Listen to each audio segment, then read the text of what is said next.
8:37, technology is taking music to a whole new level at UBC.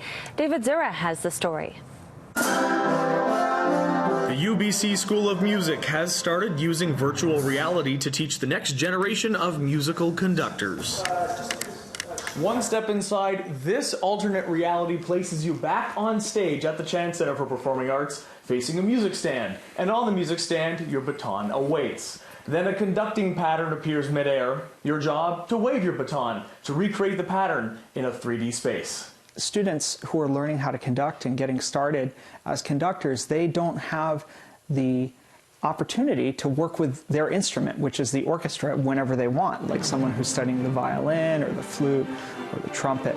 So I wanted to develop something that would enable students to feel what the response of their instrument is, the orchestra. So if there's something that I'm doing that may inhibit the orchestra from sounding in a particular way, then he can say, well, let's look at this in virtual reality.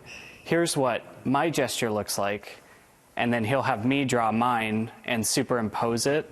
And that way we can compare the gestures. Back in the olden days, all you could do was videotape yourself from multiple angles and watch it back.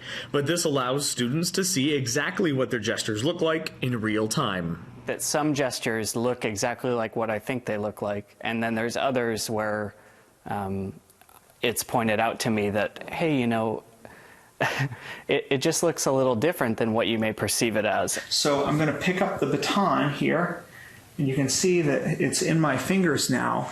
It's really a revelation to students to see exactly how much space they're using, the consistency of where their beat plane is. Crucial details to fine-tune and build a muscle memory for, when even subtle nuances between conductors can cause the orchestra to do something different.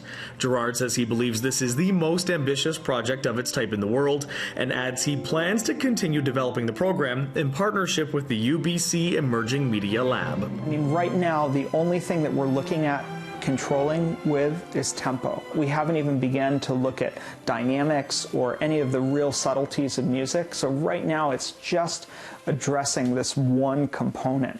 Future plans for the simulation include redesigning the controller to mimic a real baton, upgrading the environment to include an orchestra that visually responds to the conductor, and eventually releasing it as an app for anyone in the world to use.